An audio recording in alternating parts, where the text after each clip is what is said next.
दोस्तों, आप सुनना शुरू कर चुके हैं जज्बातों का जहां विद जावेद अख्तर। और आज मैं एक बार फिर से शर्लक होम्स की एक बहुत दिलचस्प कहानी आपके सामने लेकर आया हूं और उम्मीद करता हूं कि यह कहानी अभी तक आपने कहीं नहीं सुनी होगी। तो देर किस बात की, आइए कहानी को शुरू करते हैं। और कहानी शुरू करने से पहले गुजारिश ये है, चैनल को सब्सक्राइब कर लीजिए और बेल आइकन को भी हिट कर दीजिए ताकि आने वाली नई कहानी की नोटिफिकेशन सबसे पहले आपको मिले। तो आइए कहानी शुरू करते हैं। The adventure of the engineers thumb. हमारी दोस्ती के सालों के दौरान हल करने के लिए मेरे दोस्त मिस्टर शर्लक होम्स को जो केस दिए हैं, उनमें से केवल दो ही थे जिन्हें मैं उनके नोटिस में पेश करना चाहता था, जिसमें पहला मिस्टर हैदरली के अंगूठे का है और दूसरा कर्नल वॉरबर्टन का पागलपन। इनमें से बाद वाला केस एक तेज तर्रार आदमी के लिए एक बेहतर मौका हो सकता है, लेकिन पहला अपने आप में इतना अजीब था और इसका ब्यौरा इतना ड्रामेटिक था कि यह रिकॉर्ड पर रखे जाने के काबिल हो सकता है, भले ही उसने इसको अहमियत ना दी हो। मेरे दोस्त ने तर्क के उन नेगेटिव तरीकों के लिए कम मौके दिए जिनसे उन्होंने ऐसे मशहूर नतीजे हासिल किए। मेरा ये मानना है ये कहानी अखबारों में एक से ज्यादा बार सुनाई गई है, लेकिन ऐसे सभी मामलों की तरह इसका रोमांच कम हो जाता है जब प्रिंट के एक आधे ब्लॉक में इसे एक साथ सेट किया जाता है। उसका एहसास ही कुछ और है जब राज आपके सामने धीरे धीरे खुलते हैं, जब आप अपनी आंखों के सामने अंधेरे को धीरे धीरे हटता देखते हैं, क्योंकि हर एक नई खोज एक नया कदम पेश करती है जो पूरी सच्चाई की तरफ ले जाती है। उस वक्त हालातों ने मुझ पर गहरा असर डाला और 2 साल की देरी ने शायद ही इस असर को कमजोर करने का काम किया हो। 89 की गर्मियों में, यानी मेरी शादी के कुछ ही वक्त बाद, वो घटनाएं घटी जिनकी अब मैं जानकारी देने वाला हूँ। मैं सिविल प्रैक्टिस में वापस आ गया था और आखिर में होम्स को उसके बेकर स्ट्रीट के कमरों में छोड़ दिया था।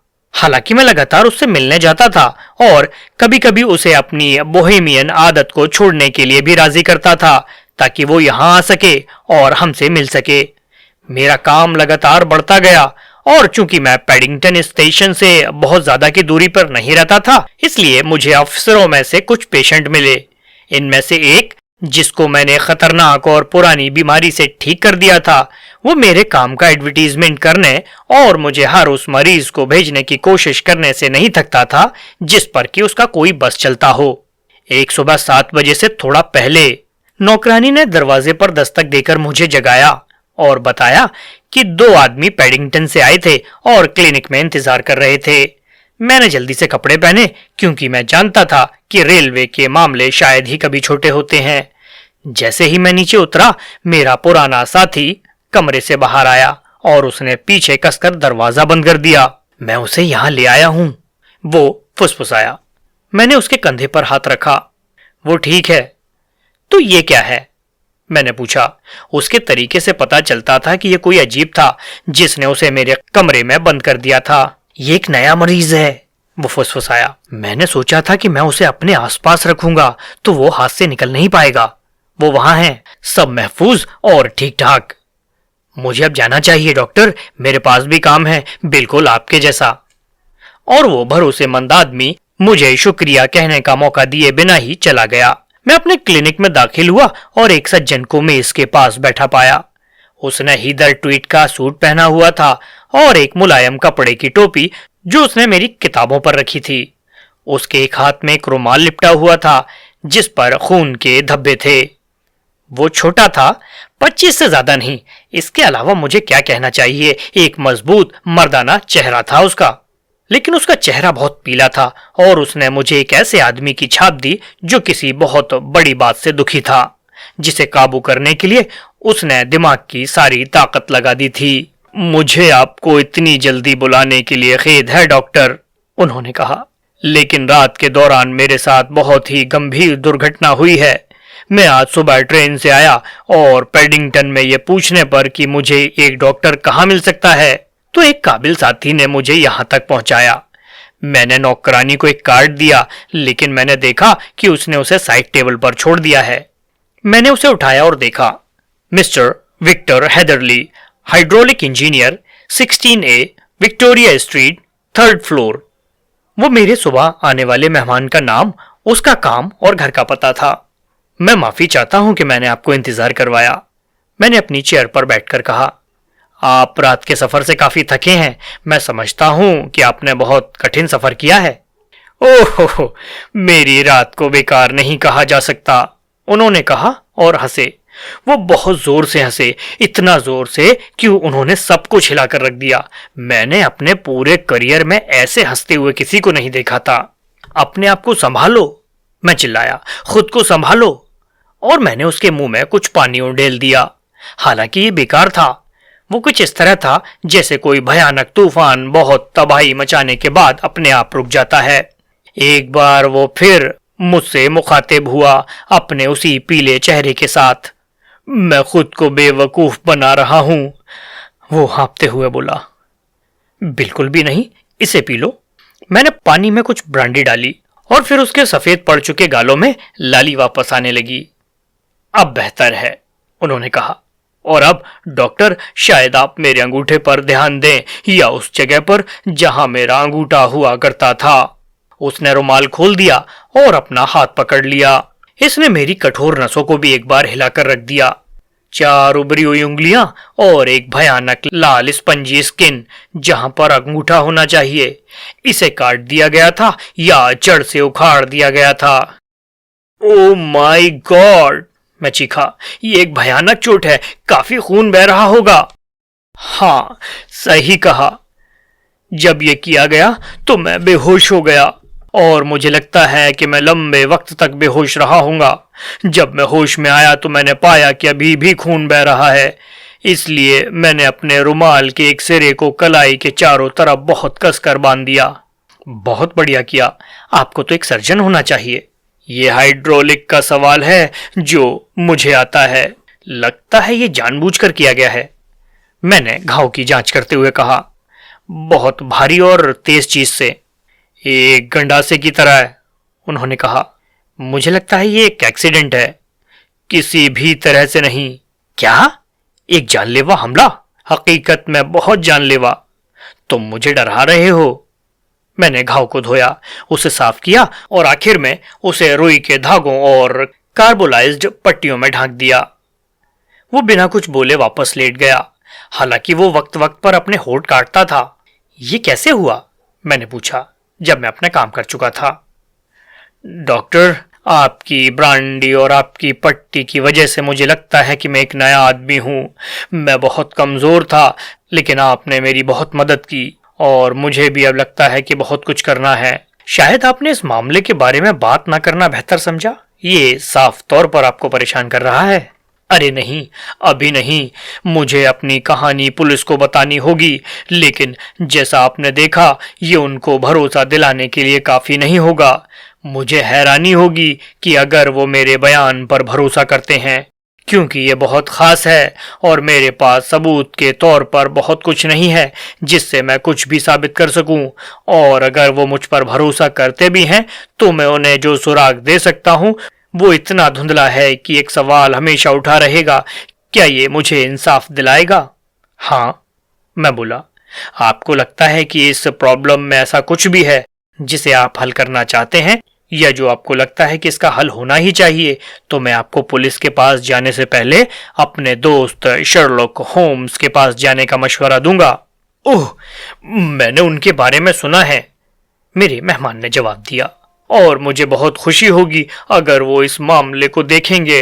हालांकि जरूरी तौर से मुझे पुलिस का भी इस्तेमाल करना चाहिए। क्या आप मुझे उनका पता देंगे? मैं जरूर दूंगा। मैं खुद तुम्हें उनके पास ले चलता हूं। मुझे आपका बहुत एहसानमंद होना चाहिए। हम कैब बुलाएंगे और साथ चलेंगे। हम उसके साथ नाश्ता करने के लिए वक्त पर होंगे।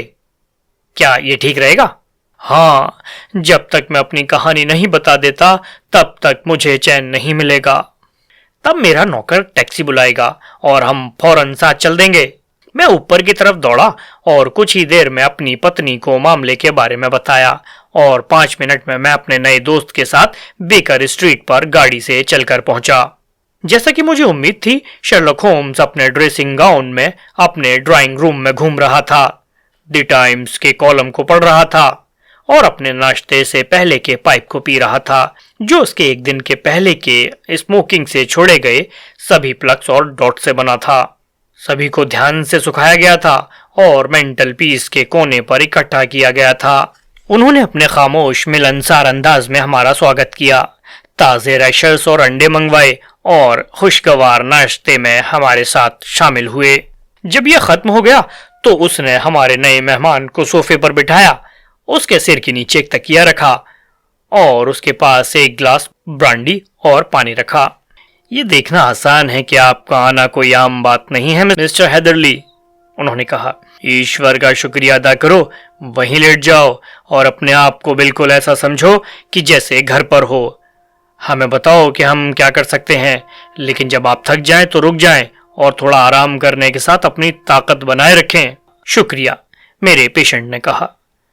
जब से डॉक्टर ने मुझे पट्टी बांधी है, मुझे अपने अंदर एक नया आदमी महसूस हो रहा है और मुझे लगता है कि आपके नाश्ते ने इलाज पूरा कर दिया।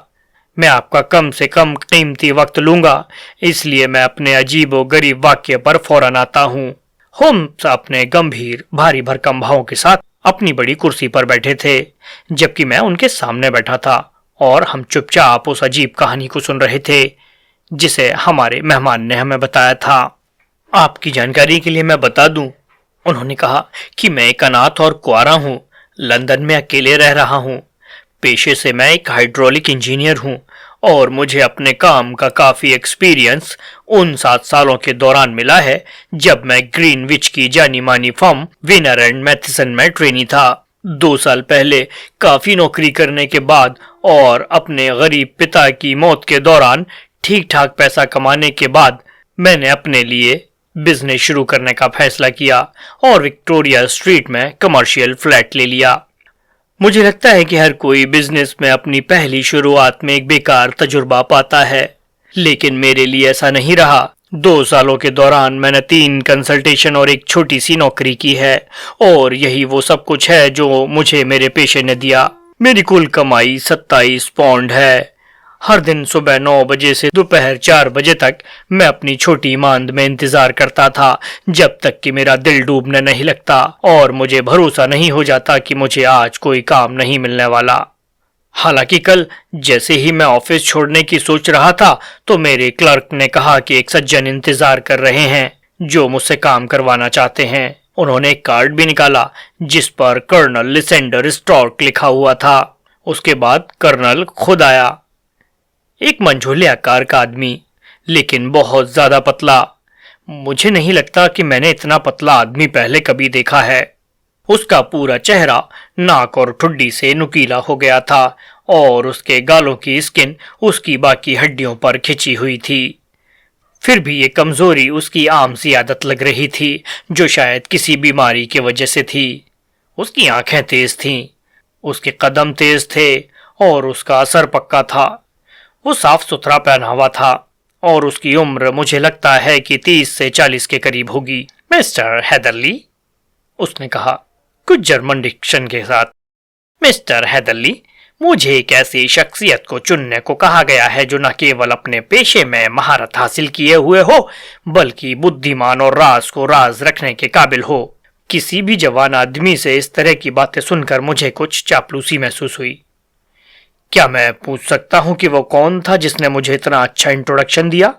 शायद ये बेहतर है कि मैं आपको इसके बारे में इस वक्त ना बताऊं। मेरे पास एक जानकारी है कि आप एक अनाथ और अविवाहित दोनों हैं और लंदन में अकेले रह रहे हैं। ये बिल्कुल सही है, मैंने जवाब दिया। लेकिन आप मुझे माफ करेंगे अगर मैं कहता हूं कि मैं ये नहीं समझ पा रहा कि ये सब मेरी प्रोफेशनल क्वालिफिकेशन पर कैसे ठीक बैठता है। मैं समझता हूं कि आप किसी पेशेवर मामले में मुझसे बात करना चाहते थे। बेशक ऐसा ही है, लेकिन आप पाएंगे कि मैं जो कुछ भी कह रहा हूं वो असल में सही है।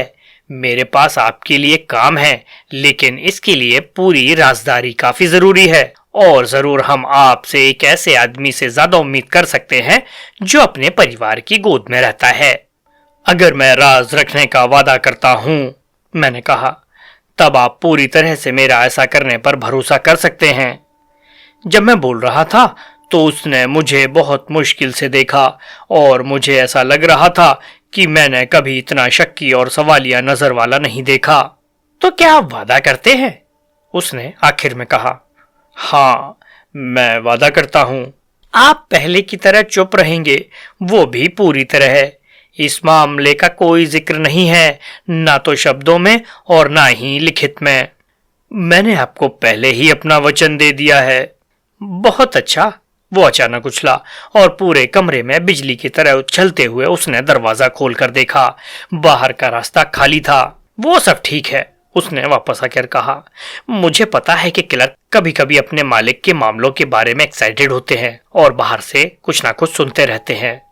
अब हम सेफ्टी से बात कर सकते हैं। उन्होंने अपनी कुर्सी मेरे बहुत पास खींची और फिर से उसी सवालिया और सोचने वाले अंदाज से मेरी तरफ देखने लगे। इस सुकल्ले आदमी की अजीब हरकतों से मुझे मेरे भीतर नापसंदगी और डर जैसी किसी चीज का एहसास होने लगा था। एक मुवक्किल को खोने का मेरा डर भी मुझे अपनी खींचता दिखाने से नहीं रोक सका। मैं विनती करता हूं कि आप अपना काम बताएं मिस्टर, मैंने कहा। मेरा वक्त कीमती है।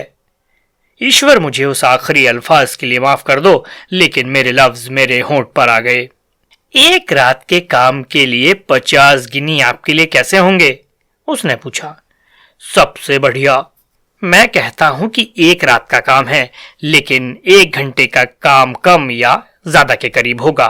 मैं बस एक हाइड्रोलिक स्टैंपिंग मशीन के बारे में आपकी राय चाहता हूं, जो गियर से बाहर हो गई है। अगर आप हमें दिखाते हैं कि इसमें क्या गलत है, तो हम जल्द से जल्द उसे खुद ठीक कर लेंगे। आप ऐसे काम के बारे में क्या सोचते हैं? काम हल्का है, दाम बहुत भारी मालूम होता है। बिल्कुल ऐसा। हम चाहते हैं कि आज रात आखिरी ट्रेन से आए आप। कहाँ जाना है? आईफोर्ड बर्कशायर में। ये ऑक्सफोर्ड शायर की सीमाओं के पास और रीडिंग से 7 मील के भीतर एक छोटी सी जगह है। पैडिंगटन से एक ट्रेन है जो लगभग आपको 11:15 पर वहां पहुंचाएगी। बहुत अच्छा। मैं तुमसे मिलने एक गाड़ी में आऊंगा।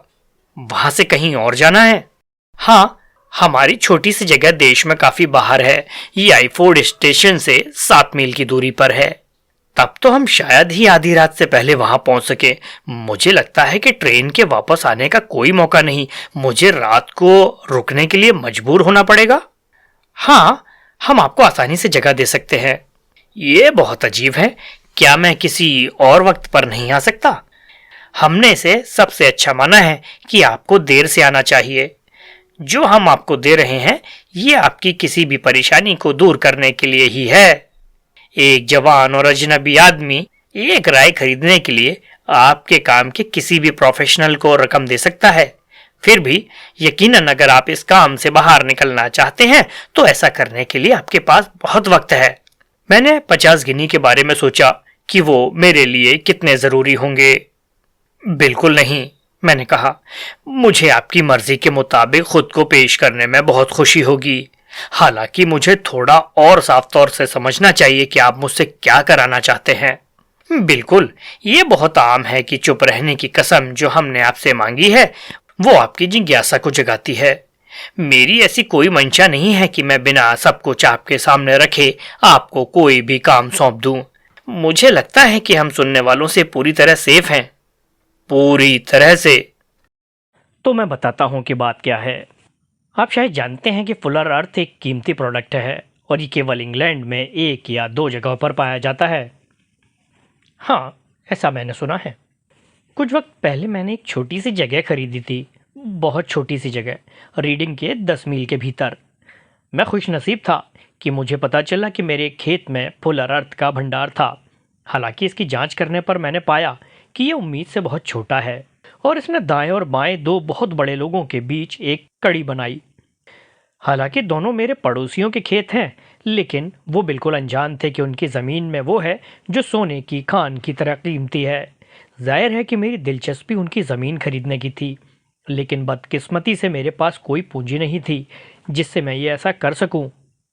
हालांकि मैंने अपने कुछ दोस्तों को खामोशी से अपने साथ मिला लिया है और उन्होंने मुझे मशवरा दिया है कि हमें चुपचाप और खुफिया तौर से अपनी छोटी जमा राशि से काम शुरू करना चाहिए और इस तरह से हमें वो पैसा कमाना चाहिए जिससे हम पड़ोसी के खेतों को खरीद सकें।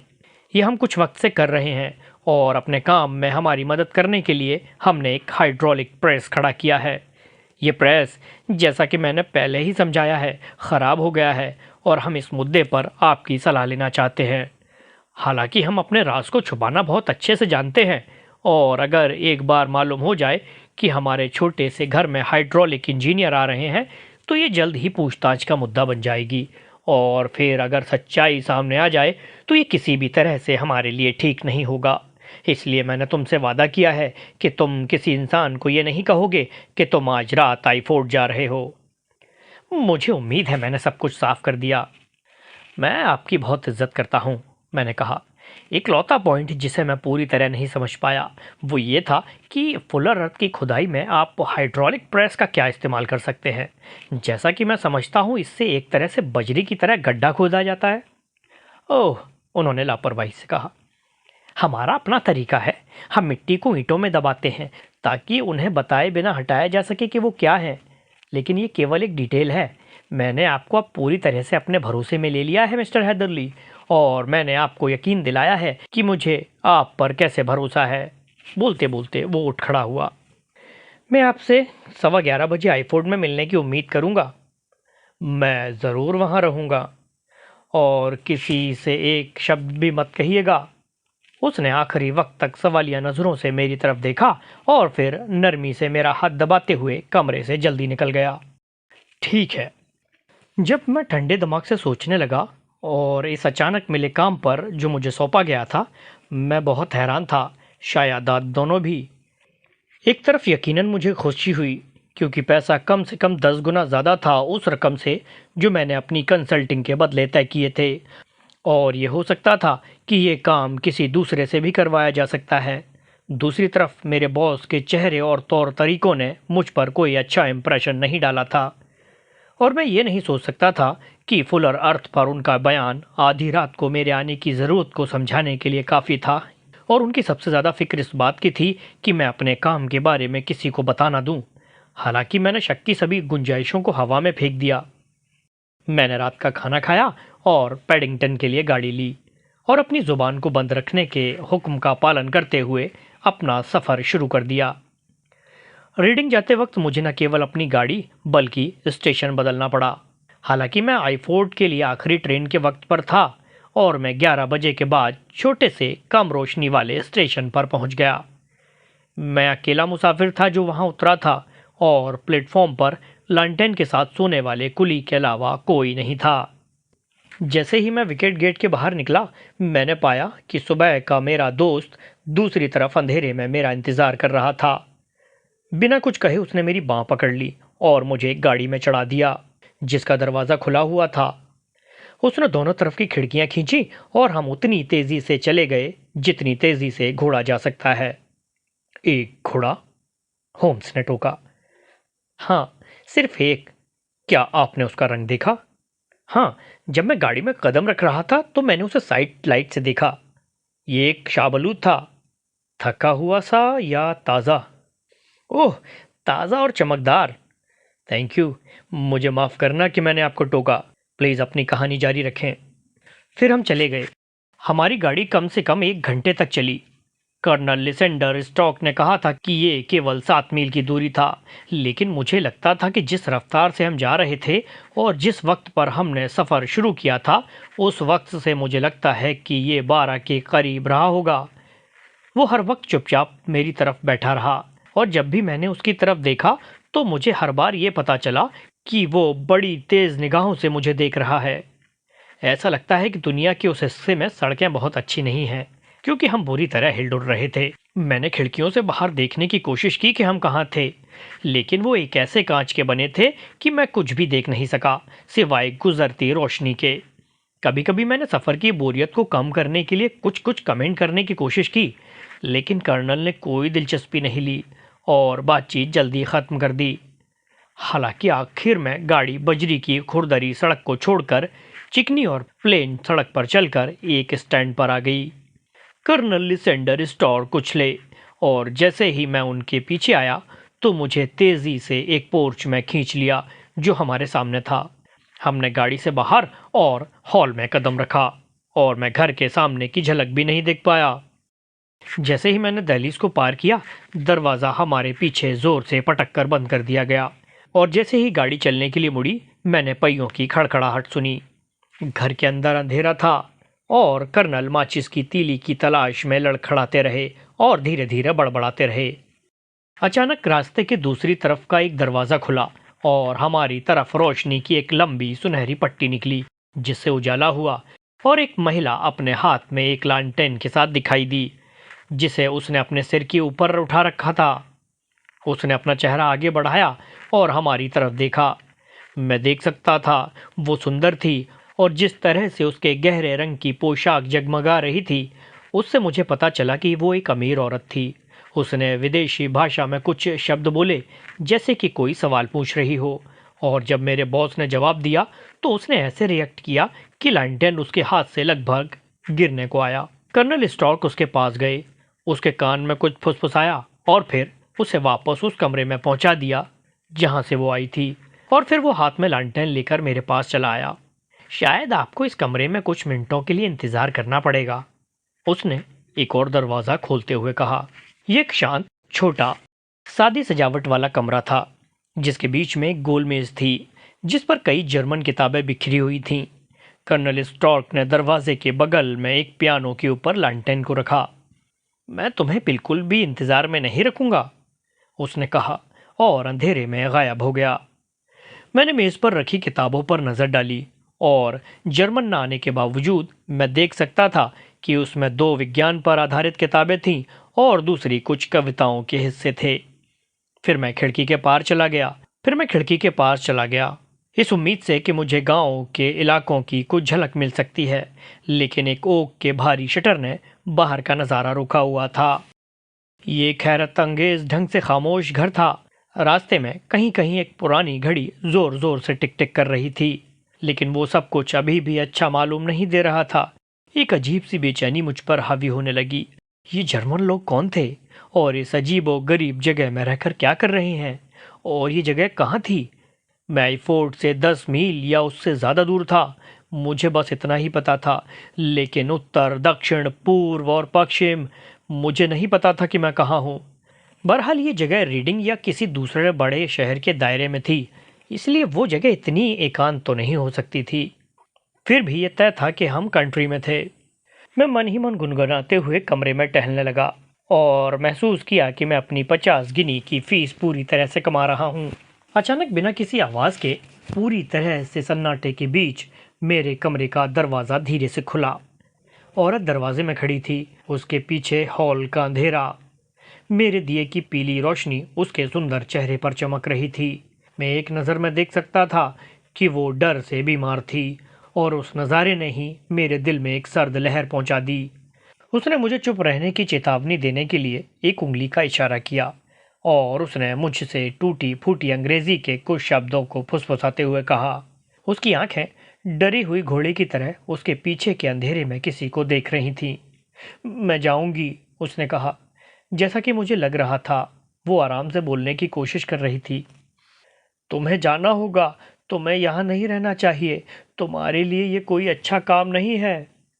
लेकिन मैडम, मैंने कहा, मैंने अभी तक वो नहीं किया जिसके लिए मैं आया था।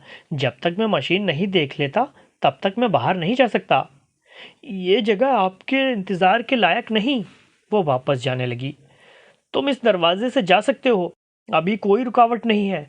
और फिर ये देखकर कि मैं मुस्कुराया और अपना सिर हिलाया, उसने अचानक अपनी झिझक को दूर कर दिया और एक कदम आगे बढ़ाया। उसके हाथ आपस में जुड़े थे। स्वर्ग के प्यार के लिए, वो फुसफुसाई, इससे पहले कि बहुत देर हो जाए यहाँ से चले जाओ। लेकिन मैं थोड़ा जिद्दी किस्म का हूँ और रास्ते में कुछ रुकावट का बहाना बनाकर पीछे हटने वालों में से नहीं हूँ। मैंने अपनी 50 गुनिया फीस के बारे में सोचा, अपनी थकाऊ सफ़र के बारे में और उस कठिन रात के बारे में जो मुझे लग रही थी। क्या ये सब कुछ मैंने वापस जाने के लिए किया था? मैं अपना काम पूरा किए बिना और मेरे बकाया भुगतान के बिना क्यों भागूं? ये औरत, जहाँ तक मुझे पता था, जज्बाती हो सकती है, इसलिए थोड़ा सख्ती से। हालांकि उसके तरीकों ने मुझे जितना डराने की कोशिश की थी, मैं उससे कई ज़्यादा आशंकाओं से घिर गया था। फिर भी मैंने अपना सिर हिलाया और जहां मैं था वहीं रहने का इरादा जाहिर कर दिया। वो अपनी मिन्नतें करने ही वाली थी कि तभी एक दरवाज़ा खुलने और सीढ़ियों पर कई कदमों की आहट सुनाई दी। उसने एक पल के लिए सुना, अपने हाथों को एक निराशाजनक इशारे के साथ झटक दिया और वो अचानक ऐसे चुपचाप गायब हुई जैसे वो आई थी। आने वाले कर्नल लिसेंडर स्ट्रॉक और एक छोटा मगर मोटा आदमी था, जिसकी चिंचिला दाढ़ी उसकी दोहरी ठुड्डी की सिलवटों से निकल रही थी, जिसे मिस्टर फर्ग्यूसन के रूप में मेरा परिचय कराया गया था। ये मेरे सेक्रेटरी और मैनेजर हैं, कर्नल ने कहा। वैसे मुझे लग रहा था कि मैं इस दरवाजे को भी बंद ही छोड़ गया था। मुझे लगता है कि तुमसे मिलने यहाँ कोई आया था। इसके उलट, मैंने कहा, मैंने दरवाज़ा खुद खोला क्योंकि मुझे लगा कि कमरा थोड़ा पास है। उसने एक शक भरी नज़र मुझ पर मारी। शायद हम काम के लिए आगे बात कर सकते हैं, उन्होंने कहा। मिस्टर फर्ग्यूसन और मैं आपको मशीन देखने के लिए ले चलेंगे। मैंने अपनी टोपी को ठीक करते हुए कहा, ओह नहीं, ये घर में है। क्या तुम घर में फुलर की मिट्टी खोदते हो? नहीं नहीं, यहाँ पर हम इसे कंप्रेस करते हैं, लेकिन कोई बात नहीं। हम चाहते हैं कि आप मशीन की जांच करें और हमें बताएं कि इसमें क्या खराबी है। हम एक साथ ऊपर गए, पहले कर्नल लालटेन के साथ, फिर मोटा मैनेजर और मैं उसके पीछे। ये एक पुराने घर की भूल भुलैया थी, जिसमें गलियारे, रास्ते, पतली घुमावदार सीढ़ियाँ और छोटे दरवाजे थे, जिनकी दहलीज घिसकर खोखली हो चुकी थी। ग्राउंड फ्लोर के ऊपर कोई कालीन और फर्नीचर के कोई निशान नहीं थे, जबकि प्लास्टर दीवारों से उछल रहा था और नमहरे धब्बों में बदलकर टूट रहा था। मैंने बेफिक्र होकर चलने की पूरी कोशिश की, लेकिन मैं उस महिला की चेतावनियों को नहीं भूला था।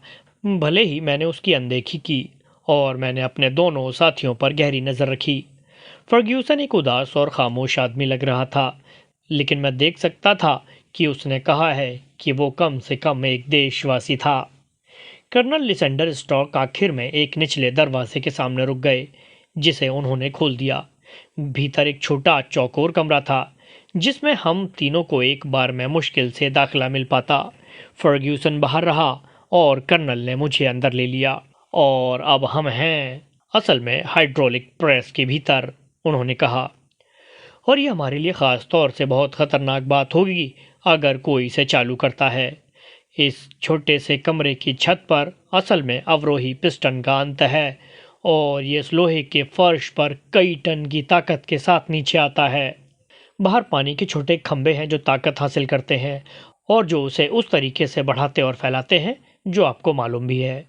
मशीन काफ़ी आसानी से चली जाती है, लेकिन इसके काम में कुछ कमी है और इसने अपनी थोड़ी सी ताकत को खो दिया है। अब आपकी मेहरबानी होगी कि आप इसे देखें और हमें बताएं कि हम इसे कैसे ठीक कर सकते हैं। मैंने उससे लैंप लिया और मैंने मशीन की बहुत अच्छी तरह से जांच की। यह असल में एक बहुत बड़ा था और भारी दबाव का इस्तेमाल करने के काबिल था। हालांकि जब मैं बाहर से गुजरा और लीवर को दबाया जो इसे कंट्रोल करता था, तो मुझे तुरंत सीटी की आवाज़ से पता चल गया कि थोड़ा सा लीकेज था, जिसने साइड सिलेंडरों में से एक के बीच से पानी निकलने का रास्ता बना दिया था। एक टेस्ट से पता चला कि रबड़ बैंड में से एक जो ड्राइविंग रॉड के सिरे के चारों ओर था वो सिकुड़ गया था, जिससे उस सॉकेट को ठीक से कसाव नहीं मिल पा रहा था, जिस वजह से वो ठीक से काम नहीं कर रहा था। ये साफ तौर पर से प्रेशर ना बनने की वजह थी और मैंने इसे अपने साथियों को बताया, जिन्होंने मेरी बातों का बड़ी होशियारी से पालन किया और कई प्रैक्टिकल सवाल पूछे कि उन्हें इसे ठीक करने के लिए कैसे बढ़ाना चाहिए। जब मैंने उन्हें सब कुछ समझा दिया तो मैं मशीन की मेन चेम्बर में लौट आया और अपने शक को दूर करने के लिए इसे अच्छी तरह से देखा। एक नज़र में साफ था कि फुलर अर्थ की कहानी बेबुनियाद और बनावटी थी, क्योंकि ये मान लेना बेतुका होगा कि इतने शक्तिशाली इंजन को इतने बेकार काम के लिए डिज़ाइन किया जा सकता है। दीवारें लकड़ी की थीं, लेकिन फर्श में लोहे का एक बड़ा गड्ढा था और जब मैं इसकी जांच करने आया तो मुझे इसके चारों तरफ धातु की परत दिखाई दे रही थी। मैं झुककर ये देखने के लिए कुरेद रहा था कि असल में क्या था। तभी मैंने जर्मन में एक हैरानी से बुदबुदाते कर्नल को सुना, जो कि नीचे की तरफ देख रहा था। तुम वहां क्या कर रहे हो? उसने पूछा। मुझे इस बात पर बहुत गुस्सा आया कि एक मनगढ़ंत कहानी सुनाकर मुझे धोखा दिया गया था। मैं तुम्हारी पुलर पृथ्वी की तारीफ कर रहा था। मैंने कहा, मुझे लगता है कि मैं आपको आपकी मशीन के बारे में सलाह देने में शायद और ज़्यादा मददगार साबित हो सकता हूँ कि अगर मुझे पता चल जाए कि इसका असल मकसद क्या था जिसके लिए इसका इस्तेमाल किया गया था। जिस पल मैंने वो शब्द कहे, मुझे अपनी बात को कहने के उतावलेपन पर पछतावा हुआ। उसका चेहरा सख्त हो गया और उसकी भूरी आंखों में भयानक रोशनी फैल गई। बहुत अच्छा, उसने कहा, तुम मशीन के बारे में सब कुछ जान जाओगे। उसने एक कदम पीछे लिया, छोटे दरवाजे को बंद किया और चाबी को ताले में डाल दिया। मैं उसकी तरफ दौड़ा और हैंडल को खींच लिया, लेकिन वो काफ़ी मजबूत था और मेरी लात घूंसों से भी बिल्कुल नहीं हिला। हेलो, मैं चीखा, हेलो कर्नल, मुझे बाहर निकालो। और फिर अचानक खामोशी से मैंने एक आवाज़ सुनी जिसने मेरे कलेजे को मुंह में ला दिया। ये लीवर का क्लैंक और लीक होने वाले सिलेंडर का स्विच था। उसने इंजन को ऑन कर दिया था। लॉन्टेन अभी भी उस फर्श पर रखा था जहां मैंने उसे फ्लोर की जांच करते वक्त रखा था, जिसकी रोशनी में मैंने देखा कि काली छत मेरे ऊपर आ रही थी, धीरे धीरे झटके से। लेकिन जैसा कि मुझसे बेहतर कोई नहीं जानता था, एक ताकत के साथ जो 1 मिनट के भीतर मुझे एक गूंथे हुए आटे की तरह पीस देगा। मैंने चिल्लाते हुए खुद को दरवाजे के सामने फेंक दिया और अपने नाखूनों से ताले को खींचा। मैंने कर्नल से विनती की कि मुझे बाहर जाने दें, लेकिन लीवरों की बेरहम आवाज़ों से मेरा रोना डूब गया। छत मेरे सिर से केवल 1 या 2 फुट ऊपर थी और मैं अपने हाथ ऊपर उठाकर इसकी कठोर खुरदरी सतह को महसूस कर सकता था। फिर मेरे दिमाग में ये कौंधा कि मेरी मौत का दर्द काफ़ी हद तक इस बात पर डिपेंड करेगा कि मैं किस तरह से लेटा हुआ हूँ। अगर मैं अपने चेहरे के बल लेट जाता तो मेरी रीढ़ पर वजन आ जाता और मैं उस भयानक तस्वीर के बारे में सोचकर कांप उठता। और फिर भी क्या मुझ में लेटने और उस घातक काली छाया को देखने की हिम्मत थी जो मुझ पर डगमगा रही थी। मैं पहले से ही खड़ा नहीं हो पा रहा था, तभी मेरी आंख ने कुछ ऐसा पकड़ा जिससे मेरे दिल में आशा की एक किरण वापस आ गई। मैंने कहा है कि हालांकि फर्श और छत लोहे की थी, पर दीवारें लकड़ी की थीं।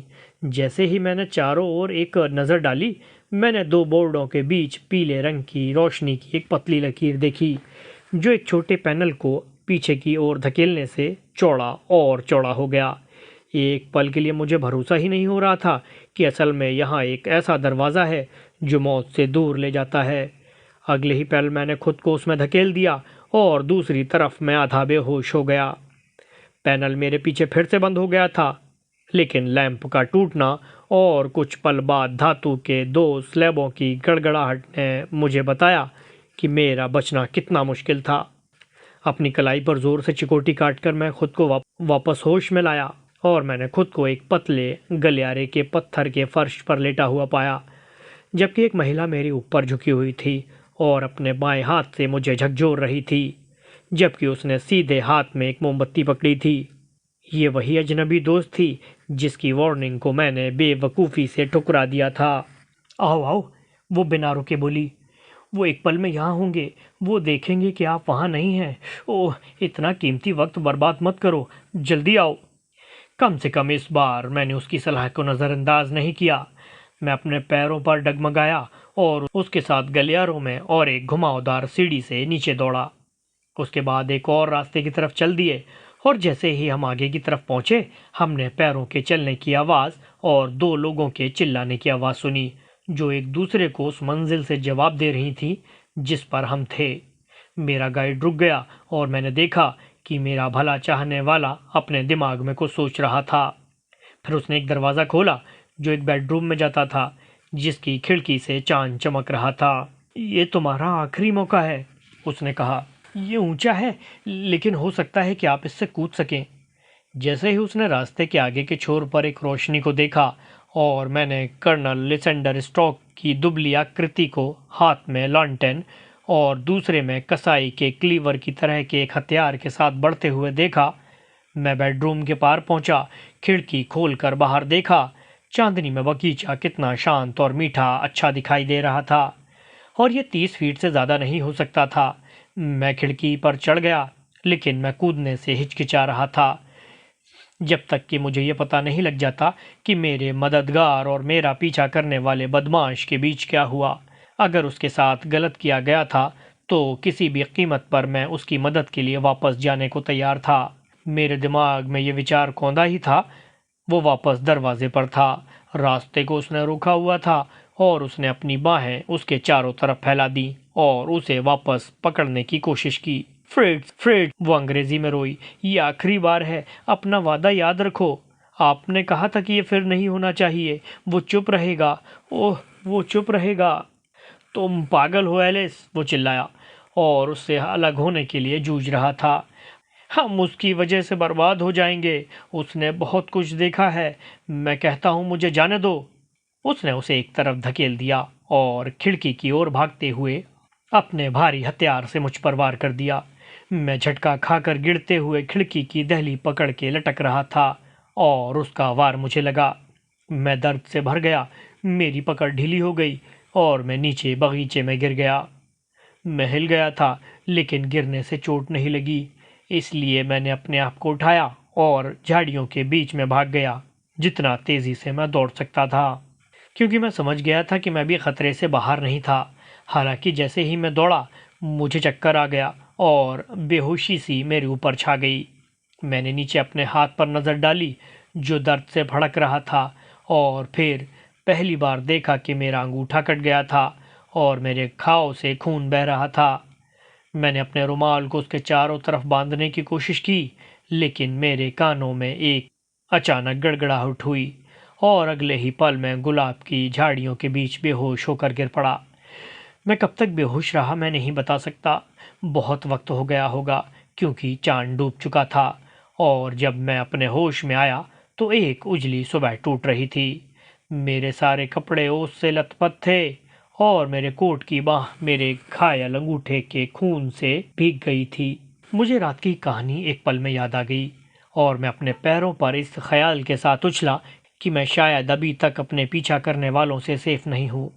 लेकिन जब मैंने अपने चारों तरफ देखने के काबिल हुआ तब मुझे ना तो घर और ना ही बाग दिखाई दिया।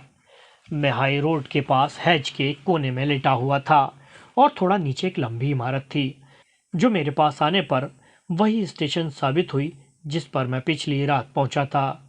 अगर ये मेरे हाथ पर बदसूरत घाव नहीं होता तो उन भयानक पलों के दौरान जो कुछ भी गुजरा था वो शायद एक बुरा सपना होता। हैरान सा मैं स्टेशन गया और सुबह की ट्रेन के बारे में पूछा।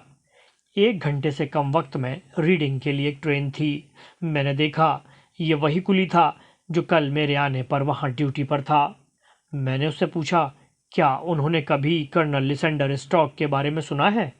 ये नाम उसके लिए अजीब था। क्या उसने रात को मेरी तलाश करती कोई गाड़ी देखी थी? नहीं, उसने नहीं में जवाब दिया। क्या आसपास कहीं कोई पुलिस थाना था? करीब 3 मील की दूरी पर था। मेरे लिए बहुत दूर जाना मुश्किल था। मैं कमज़ोर और बीमार जैसा था। मैंने पुलिस को अपनी कहानी बताने से पहले शहर वापस आने तक इंतज़ार करने का फ़ैसला किया। जब मैं आया था तब 6 बज रहे थे, इसलिए मैं पहले अपने घाव को भरने के लिए गया और फिर डॉक्टर ने मुझे यहाँ लाने की मेहरबानी की।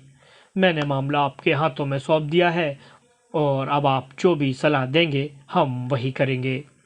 इस हैरत अंगेज कहानी को सुनने के बाद हम दोनों कुछ देर खामोश बैठे रहे। फिर शर्लक होम्स ने शेल्फ में रखी किताबों को खींच लिया जिसमें उन्होंने अपनी कटिंग रखी थी। यहाँ एक ऐड है जो आपको इंटरेस्टिंग लगेगा, उन्होंने कहा। ये लगभग 1 साल पहले सभी अखबारों में छपा था। इसे सुने।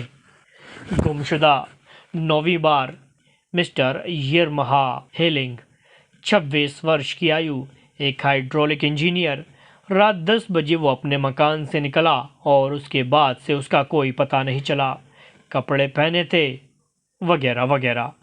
हाँ, मुझे लगता है ये पिछली बार की बात हो सकती है कि कर्नल को अपनी मशीन को ठीक करने की ज़रूरत थी। अरे वाह, मेरा पेशेंट चिल्लाया। फिर वो बताता है कि लड़की ने क्या कहा। ये बात पूरी तरह से बिल्कुल साफ है कि कर्नल एक शांत और हताश आदमी था जो पूरी तरह से मजबूत था कि उसके छोटे से खेल के रास्ते में कुछ भी नहीं खड़ा होना चाहिए, जैसे समुद्री डाकू जो पकड़े गए जहाज से किसी भी जिंदा आदमी को नहीं छोड़ते। खैर, अब हर पल कीमती है, इसलिए अगर आप इसे सही समझते हैं तो हम तुरंत स्कॉट यार्ड में चले जाएंगे, जो कि आई-4 के लिए कार्रवाई शुरू करने के लिए शुरुआत है। लगभग 3 घंटे या उसके बाद हम सब एक साथ ट्रेन में थे। रीडिंग से लेकर छोटे बर्कशायर गांव तक। स्कॉटलैंड यार्ड के inspector Bradstreet, hydraulic engineer Sherlock Holmes, एक सादे कपड़े वाला आदमी और मैं था। ब्रैड स्ट्रीट ने सीट पर काउंटी का एक नक्शा फैला दिया था और अपने कंपास के साथ अपने सेंटर के लिए आई-4 के साथ एक सर्कल बनाने में बिजी था। वहां तुम थे, उन्होंने कहा। वो घेरा गांव के 10 मील के दायरे में खींचा जाता है। हमें जो जगह चाहिए वो इस लाइन के आसपास कहीं होनी चाहिए। जहां तक मुझे लगता है, सर, आपने 10 मील कहा। 1 घंटे की अच्छी ड्राइव थी। और आपको लगता है कि जब आप बेहोश थे तो वो आपको उसी तरह वापस लाए? उन्होंने ऐसा ही किया होगा। मेरे पास एक धुंधली सी याद है जो मैं नहीं समझ सकता, मैंने कहा। जब उन्होंने आपको बगीचे में बेहोश पड़ा हुआ पाया, तब उन्होंने आपको क्यों छोड़ दिया? शायद महिला की मिन्नतों से विलेन नरम पड़ गया था। मुझे शायद ही लगता है कि ये बात है। मैंने अपनी जिंदगी में इससे ज्यादा कठोर चेहरे वाला कभी नहीं देखा। ओह, हम जल्द ही सब साफ कर देंगे, ब्रैड स्ट्रीट ने कहा। ठीक है, मैंने अपना घेरा बना लिया है और मैं केवल यही चाहता हूँ कि मुझे पता चले कि किस पॉइंट पर हम जिसे तलाश कर रहे हैं वो मिल जाएगा। मुझे लगता है कि मैं उस पर अपनी उंगली रख सकता हूँ, होम्स ने चुपचाप कहा। वाकई में? इंस्पेक्टर चीखा। आपने अपनी राय बना ली है? आओ, अब हम देखेंगे कि कौन आपसे सहमत है। मैं कहता हूँ ये दक्षिण है, क्योंकि वहाँ इलाका ज़्यादा वीरान है। और मैं पूर्व कहता हूँ, मेरे पेशेंट ने कहा। और मैं पश्चिम के लिए हूँ, सादे कपड़े वाले आदमी ने कमेंट किया। वहाँ कई शांत छोटे गांव हैं। और मैं उत्तर के लिए हूँ, मैंने कहा, क्योंकि वहाँ कोई पहाड़ियाँ नहीं हैं और हमारा दोस्त कहता है कि उसने ध्यान नहीं दिया कि गाड़ी ऊपर जा रही है। आओ, निरीक्षक हंसते हुए बोला। ये अलग अलग राय का एक बहुत ही सुंदर एग्जाम्पल है। हमने अपने बीच कंपास रखा है। आप अपना कास्टिंग वोट किसे देते हैं? तुम सब गलत हो। लेकिन हम सब गलत नहीं हो सकते। ओह हाँ, आप कर सकते हैं। ये मेरी बात है। उसने अपनी उंगली वृत्त के केंद्र में रख दी। यही वो जगह है जहां हम उन्हें ढूंढेंगे। लेकिन 12 मील की ड्राइव, हाँफते हुए हैदर अली बोले। 6 बाहर और 6 पीछे। 6 बाहर और 6 पीछे। कुछ भी आसान नहीं। आप खुद कहते हैं कि जब आप अंदर गए तो घोड़ा ताज़ा और चमकदार था। ऐसा कैसे हो सकता है कि अगर वो भारी सड़कों पर 12 मील चला गया होता और बिल्कुल ताज़ा और चमकदार होता? वाकई में ये तो है, ब्रैड स्ट्रीट ने सोच समझ कर देखा। बेशक इस गिरोह के काम के बारे में कोई शक नहीं हो सकता है। बिल्कुल नहीं, होम्स ने कहा। वो बड़े पैमाने पर सिक्के बनाने वाले हैं और उन्होंने मशीन का इस्तेमाल अमलगम बनाने के लिए किया है, जो अब चांदी की जगह ले चुका है, इंस्पेक्टर ने कहा। हम काफ़ी वक्त से जानते हैं कि एक चालाक गिरोह इस पर काम कर रहा है। वो हमारी अर्थव्यवस्था को बहुत नुकसान पहुंचा रहे हैं। हमने उनका रीडिंग तक का तो पता लगाया, लेकिन आगे नहीं बढ़ सके, क्योंकि उन्होंने अपने होने के नामो निशान इस तरह से छुपाए थे जिससे पता चलता था कि वो बहुत पुराने खिलाड़ी थे। लेकिन अब इस सुनहरे मौके की बदौलत मुझे लगता है कि हम काफ़ी हद तक उनके नज़दीक आ गए हैं। लेकिन इंस्पेक्टर की बात गलत हो गई, क्योंकि उन अपराधियों को न्याय के हाथ में पड़ना तय नहीं था। जैसे ही हम आई-4 स्टेशन में घुसे, हमने धुएं का एक बड़ा खंभा देखा, जो पड़ोस में पेड़ों के एक छोटे से झुरमुट के पीछे से बह रहा था। और देखने पर ऐसा लग रहा था कि जैसे एक बहुत बड़ा शुतुरमुर्ग पंख फैलाए उड़ रहा है। एक घर में आग लगी है, ब्रेडस्ट्रीट ने पूछा, जब ट्रेन फिर से अपने रास्ते पर चली गई। जी मिस्टर, स्टेशन मास्टर ने कहा। ये कब हुआ? मैंने सुना है कि ये रात के दौरान हुआ है मिस्टर, लेकिन बहुत बुरा हो गया है। पूरी जगह में आग लग गई है। ये किसका घर है? डॉक्टर बीचर का। मुझे बताओ, इंजीनियर ने ऐसे पूछा जैसे उसके अंदर कुछ टूट गया। क्या डॉक्टर बीचर एक जर्मन है, बहुत लंबी तेज नाक वाला? स्टेशन मास्टर मन ही मन हंसा। नहीं सर, डॉक्टर बीचर एक अंग्रेज हैं, लेकिन उनके पास एक जेंटलमैन रहते हैं, एक मरीज जैसा कि मैं समझता हूँ कि वो एक विदेशी हैं और उन्हें देखकर लगता था कि थोड़ा अच्छा बर्कशायर बीफ उसे कोई नुकसान नहीं पहुंचाएगा। हम सब आग की दिशा में तेजी से बढ़ रहे थे। सड़क एक नीची पहाड़ी के ऊपर थी और हमारे सामने एक बड़ी चौड़ी सफेदी वाली इमारत थी। हर झंकार और खिड़की पर आग लग रही थी, जबकि सामने के बगीचे में 3 दमकल गाड़ियां आग की लपटों को कम करने के लिए बेकार कोशिश कर रही थीं। यही है, एक्साइटमेंट में हैदरली चिल्लाया। वहां वही बजरी है और वहां गुलाब की झाड़ियां हैं जहां मैं लेटा था, और वो दूसरी खिड़की वो है जिससे मैंने छलांग लगाई थी। ठीक है, होम्स ने कहा। कम से कम आपने उनसे बदला ले लिया है। इसमें कोई शक नहीं है कि यह आपका लैंप था। जब इसे प्रेस में कुचल दिया गया था तो इसने लकड़ी की दीवारों में आग लगा दी थी। हालांकि इसमें कोई शक नहीं था कि वो उस वक्त आपका पीछा करने के लिए घर से बाहर थे। और अब इस भीड़ में पिछली रात के दोस्तों के लिए अपनी आंखें खुली रखो और उन्हें पहचानने की कोशिश करो। हालांकि मुझे बहुत उम्मीद है कि अब तक वो बहुत दूर जा चुके होंगे।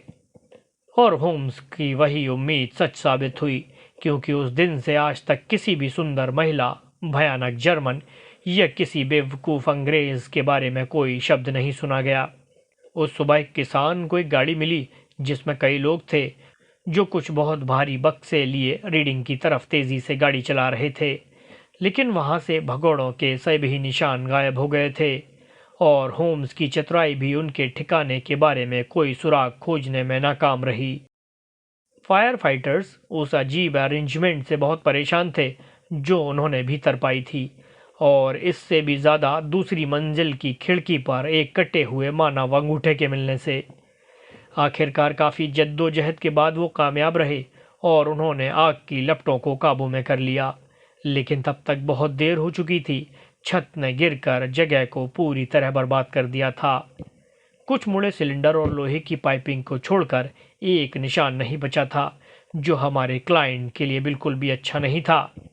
निकल और टिन को बड़े पैमाने पर एक आउटहाउस में स्टोर किया गया था, लेकिन कोई सिक्का नहीं मिला था जिससे कि साबित हो सके कि उन भारी बक्सों में सिक्के थे या कुछ और। हमारा हाइड्रोलिक इंजीनियर बगीचे से उस जगह कैसे पहुंच गया था जहां उसे होश आया था, ये हमेशा हमेशा के लिए एक राज बनकर रह गया। ये बात के लिए नहीं उतर रही थी। उसे साफ तौर से 2 आदमी नीचे लाए होंगे, जिनमें से एक के पैर छोटे थे और दूसरे के बहुत बड़े थे। कुल मिलाकर ऐसा लगता है कि अंग्रेज अपने साथी से कम मुजरिम होने की वजह से बेहोश आदमी को खतरे के रास्ते बाहर निकालने में महिला की मदद कर रहा होगा। ठीक है, हमारे इंजीनियर ने दुखी होकर कहा, जब हम एक बार फिर लंदन लौटने के लिए अपनी सीट ले रहे थे। ये मेरे लिए अच्छा काम रहा। मैंने अपना अंगूठा खो दिया है और मैंने 50 गिनी को खो दिया है, और मुझे क्या मिला? अनुभव, होम्स ने हंसते हुए कहा। इनडायरेक्टली ये कीमती हो सकता है, इतना तो आप जानते ही हैं। आपको अपनी बाकी की ज़िंदगी गुजारने के लिए, अपनी कंपनी को आगे बढ़ाने के लिए इसे केवल शब्दों में बयान करना होगा। तो ये थी आज की कहानी। उम्मीद करता हूँ कि ये कहानी आपको पसंद आई होगी। आपकी जो भी राय हो कमेंट ज़रूर कीजिए। तो दीजिए इजाज़त, मिलते हैं अगली वीडियो में किसी नई कहानी के साथ। तब तक दीजिए इजाज़त और बने रहिए जज्बातों का जहां विद जावेद अख्तर में।